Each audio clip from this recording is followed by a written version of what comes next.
Hey everybody. So today I want to try to provide a moral case for the consumption of human beings. In other words, cannibalism. Some of the arguments for the consumption of animals, and by extension, arguments against veganism, happen to be some of the strongest arguments I've ever heard. Something I think many people who make these arguments don't think about is how applicable they are to the consumption of human beings. And before anybody decides to comment saying things like, oh, like those are different, humans and non-humans are different, so those arguments can't necessarily apply to human beings, just stay to the end of this video because I plan on addressing this objection. So let's start with some of the obviously very good arguments. Cannibalism is totally natural. I mean, how do all of these human rights activists think they're so right to go against nature? Humans have been naturally killing and eating each other for thousands of years. And oh look, there's another super compelling reason to allow us to kill and eat each other. We've been doing it for thousands of years. Obviously, if something is natural, it's necessarily moral to do. I can't think of anything natural that I would consider bad, but something that is both natural and has happened for a super long time? I mean, it really doesn't get any more moral than that. Imagine being opposed to an action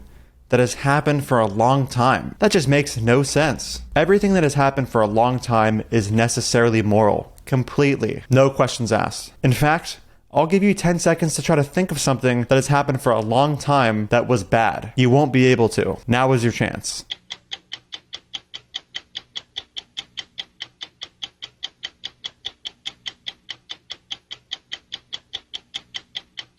See? You couldn't think of anything. Moving on. The next reason I'm going to talk about is probably the most powerful. Taste pleasure. Human meat just tastes so good. And I think it goes without saying that pleasure justifies murdering somebody else. I can't possibly think of what would go wrong in society if we just allowed everybody to cause whatever suffering and death they want so long as they get some sort of pleasure out of it. Human meat is also a superfood. The average human body can feed up to 40 people. You can get about 32,375 calories from all of the skeletal muscle on the average human body. All of those calories are fat and protein, and we all know you can only get bioavailable protein from a human corpse. Just think about it. You're a human, so the protein you're going to get from a human corpse is going to be 100% bioavailable. And just look at this chart showing the nutritional value in terms of calories and fat you can get from various human body parts. Torso and head. 5,418 calories. About 2,000 of those calories are 100% bioavailable protein. Upper arms, 7,451 calories. The list goes on and on. The point here is that we need human meat to be healthy. Dietary cholesterol from human meat is necessary for optimal health. The cholesterol, like the protein in human meat, is 100% bioavailable to humans. In fact, every nutrient you can find in human meat is 100% bioavailable, whereas the nutrients in non-human animals and plants are not bioavailable at all. The next extremely good justification for mass cannibalism is overpopulation. If we don't end up eating humans, they're going to take over the world. So we must make more of them and put them in farms and then kill them to prevent this process. We could ignore the fact that in trying to prevent overpopulation of humans, we're literally breeding them into existence. This makes a lot of sense. And how did I not bring up lions yet? Lions eat humans. Are you going to try to tell a lion to not eat a human now? Of course not. You know what? I'll stop cannibalizing humans when you can convince a lion to stop killing humans. Next really good reason, non-human animals and plants feel pain. So either way, human rights activists that are opposed to, hurting and harming and killing humans are still causing harm if they decide to not be a cannibal. Speaking of this fact, here's one of my other favorite reasons for eating humans. For there to be life, there must be death. You can't have one without the other. Therefore, breeding and killing humans for a cheeseburger is totally justified. There are also cannibalistic tribes where most of the people agree with cannibalizing each other. And if the majority of a specific group of people agree with something, then that something is necessarily moral or even true. I can't think of one thing in the past that the majority once believed in that we now know is either false or think is wrong. And to build on the fact that we've been eating human beings for a long time, I also want to say that human beings will always be eating each other. So why would I or you individually try to make efforts ourselves to stop supporting the, breeding and consumption and murder of human beings? People will always be doing it, so what impact would me individually not doing it have on the world? Next, it isn't breeding, exploiting, and murdering human beings that's necessarily the problem. It's the way we do it. It's the factory farms that are the problem. Yes, they can be super cruel, but there are humane ways to murder humans. Human welfare organizations are who we should be supporting, not human rights organizations. Human rights organizations are disconnected from the fact that people will always be eating humans. So we might as well improve the welfare of humans that will inevitably be eaten anyway and do absolutely nothing to prevent the farming of innocent human beings per se. I come from a cannibalistic culture, so it would be disrespectful for you to not allow me to murder innocent people for consumption. It's just my culture. The food chain. Jeffrey Dahmer was part of the natural food chain. So is cannibalism. One time, this guy threatened to kill and eat me, and I totally panicked. I told him not to eat me, but he reminded me that I was part of the food chain. After he said this, I was suddenly calm,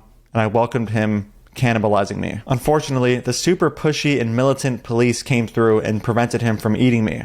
I was super upset. He was just following the food chain, dude. Speaking of these super pushy human rights people, I would personally stop eating humans, but the people who try to stop others from not eating humans are just so mean. They yell in the streets. It's like, why are you doing this? I'm gonna have double the human now, They're also in a weird cult of not eating humans. Not only are they in a cult, but the commandments of their cult constitute an eating disorder. Why restrict yourself so much and not eat humans? Oh, and not everybody can survive not eating humans. There are people in situations where they have to, kill other humans to survive because there's no other food to eat. And therefore, somebody who is not even remotely in this kind of situation, should have the right to kill and eat humans. Besides, eating humans is a personal choice. It is my personal choice to impede upon somebody else's personal choice to live. This is what freedom is, the freedom to not allow others to have freedom. There's also some verse in the Bible that I've interpreted to give me a justification for farming and killing humans. So my magical book also justifies my consumption of human beings. Humans that I want to eat were put here for me to eat or something. They're also made of meat. Like, if we weren't meant to eat humans, why are they made of food? And also, why do they taste so good? Human farms also give humans a shot at life. Like what? Do you expect us to just allow farm humans to go extinct? This would be so cruel and disrespectful. So out of respect, I would rather breed them with little to no rights at all so that I can murder them at a fraction of their lifespan for a cheeseburger. This is respect. Many humans also have kids that aren't necessarily free. Like, they lock their kids in cribs and don't let them just run around in the wild and risk their lives. So why do they get to restrict humans in their households and take care of them for the better, but I don't get to pay for humans to be restricted and farmed to be murdered for a cheeseburger? I see no difference in these actions. There's no ethical consumption under capitalism as well, so I get to support humans having their rights violated to the highest capacity. Speaking of, many humans die in crop field accidents and are sometimes killed in defense of our resources or even food to prevent starvation. Therefore, it is ethical for me to breed, exploit, and murder human beings for a cheeseburger. Killing in defense of yourself or in defense of resources that allow civilization to prosper and not starve is the same thing as just killing somebody who is not threatening you or your resources in any way. And to end this point about products, what about all of the human slave labor in electronics? Or the human cholesterol or gelatin in batteries and LCD screens? How could you be opposed to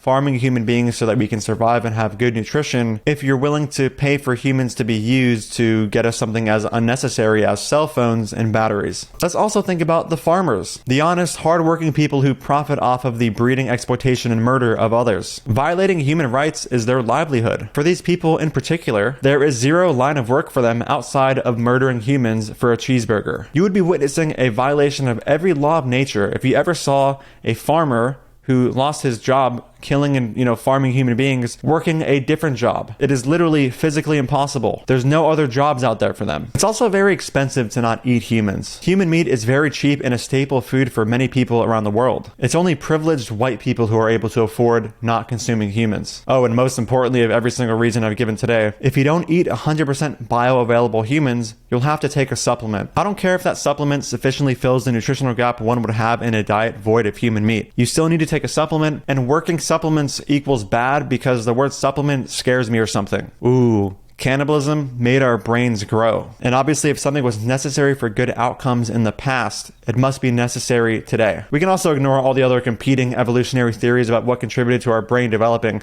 It had to be cannibalism. Oh, here's a good one. We're also intellectually superior to the humans we decide to farm and eat. And obviously, if you're better than somebody else, this gives you the right to farm and breed them systematically for a cheeseburger. And remember what I said about all of those non-human animals and plants and even humans dying in crop fields? Well, if you decide to eat just one grass-fed human per year, you know, like that's all you eat, you're only causing one human death per year, which is obviously more preferable to killing trillions of humans, animals, and plants each year. Oh, you want evidence for this claim? You want me to do some kind of comparative analysis? Yeah, we're not going to do that. Just take my word, and that's pretty much it. All right, guys, that's the end of the video. Now, just to be a little more serious, for the people that are hearing all of this and, you know, say things like, oh, these arguments are for non-human animals and justifies eating them, but not humans. This comes back to, you know, name the trait. What is the morally relevant difference here? Like, why does the appeal to nature fallacy work with eating animals, but not cannibalism? Why is it okay to do something because it happened for a long time when it concerns eating animals, but not in the case of humans? I just got to ask, you know, what is the difference? Because it's like you're saying, I get to use this logical fallacy in the case of justifying the consumption of animals, but not humans. So what's the, you know, morally relevant difference? If put simply, you say, oh, I get to use these fallacies for animals, but not humans, because animals aren't humans, we could just say, okay, let's pretend that this human that you saw at the store the other day was not human. We did some sort of DNA test and turns out they're not human. Is it now okay to eat them because nature fallacy though? They're not human. So we could use this fallacy on them because they're an animal, a non-human animal that's not necessarily human. That's my basic response to pretty much every dumb reason here that I've listed that you think we can use with animals, but not humans. All right, guys, that is the end of the video. Thank you so much for watching. If you support my work and want to get early access to it, you can click the link in the pinned comment and support me on Patreon. And if you don't know, I have a book going over most, if not all, of the anti-vegan arguments you're going to hear online. If you want to get that as well, that'll be linked in the pinned comment. Lastly, there are 2 links below, one for vegan merch and vegan protein powder, both of which, if you purchase, will help support the channel. Thank you again for watching, and I'll see you in the next video. Dude. Fuck off, I don't want anything to do with you. Don't ever speak to me again. You're a fucking piece of shit. Even vegans don't get your weird, stupid wannabe sense of irony here. Who is your audience? Nobody gets these dumb jokes. Dude,